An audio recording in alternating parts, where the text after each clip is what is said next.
हाल ही में जब इसराइल के वजीर आजम बेंजामिन नेतन्याहू अमेरिका के दौरे पर गए थे, तब उन्होंने अपना गजा मॉडल पूरी दुनिया के सामने रखा था, जिसके बाद तमाम मुस्लिम मुल्कों ने ट्रंप के बयान की मुखालिफत की थी। इससे पहले भी जब ट्रंप ने गजावासियों को मिस्र और जॉर्डन में बसाने का प्रस्ताव रखा था, तब दोनों मुल्कों ने इस प्रस्ताव को सिरे से खारिज कर दिया था।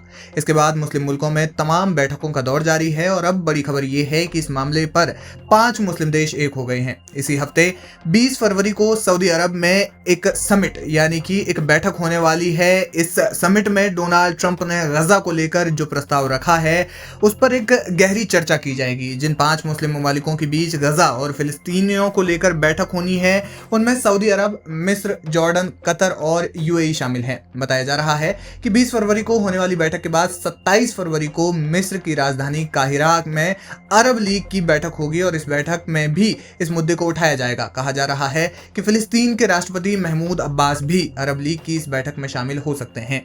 यानी मुस्लिम मुल्कों में ट्रंप के प्लान को लेकर असुरक्षा और लगभग विद्रोह की भावना पैदा हो चुकी है। हाल ही में बांग्लादेश में फिलिस्तीन के राजदूत यूसुफ रमदान ने डोनाल्ड ट्रंप को लेकर बड़ा बयान दिया था। उन्होंने ढाका ट्रिब्यून में एक लेख लिखा था, जिसमें उन्होंने इस बात पर गहराई से प्रकाश डाला था कि अगर ट्रंप ऐसा ही करते रहे तो मुस्लिम मुल्कों का रवैया उन्हें लेकर बदल जाएगा। यूसुफ रमदान ने डोनाल्ड ट्रंप को एक भड़के हुए बैल की संज्ञा दी।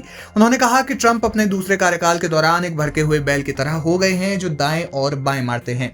उन्होंने लिखा था, ट्रंप कूटनीति की सीमाओं से परे चले गए हैं। पहली बार अमेरिका इसराइल को कब्जे वाले वेस्ट बैंक के बड़े हिस्से पर कब्जा करने, गजावासियों को विस्थापित करने और इसे कंट्रोल करने के साथ अपने कब्जे में लेने और फिलिस्तीनियों को इसमें लौटने से रोककर 2 स्टेट सॉल्यूशन को खत्म करने की कोशिश कर रहे हैं। उन्होंने कहा था कि ट्रंप की समस्या यह है कि वह फिलिस्तीन मुद्दे को एक साधारण व्यापार समझौते के रूप में मानते हैं, जबकि वह दुनिया में संघर्ष के सबसे जटिल मुद्दों में से एक है। वह गजा पर कब्जा करना चाहते हैं, उसकी आबादी को पूरी तरह से विस्थापित करना चाहते हैं और वे इस मूर्खतापूर्ण समझौते को लागू करने के लिए मिस्र और जॉर्डन को अपनी सुरक्षा और स्थिरता का त्याग करने के लिए मजबूर करना चाहते हैं। इस तरह से उन्होंने तमाम बातें जो है वो डोनाल्ड ट्रंप को लेकर लिखी थी। और इसी बीच में जिस तरीके से मुस्लिम मुल्कों की जो बैठकें हैं वो गजा को लेकर, फिलिस्तीनियों को लेकर के और ट्रंप के इस गजा मॉडल को लेकर के जारी है, वो दिखाता है कि डोनाल्ड ट्रंप के इस बयान से मुस्लिम मुल्क खफा हैं और वे इसका कतई समर्थन नहीं करेंगे। उनके राष्ट्राध्यक्षों ने साफ तौर पर यह कहा कि फिलिस्तीनी किसी भी सूरत हाल में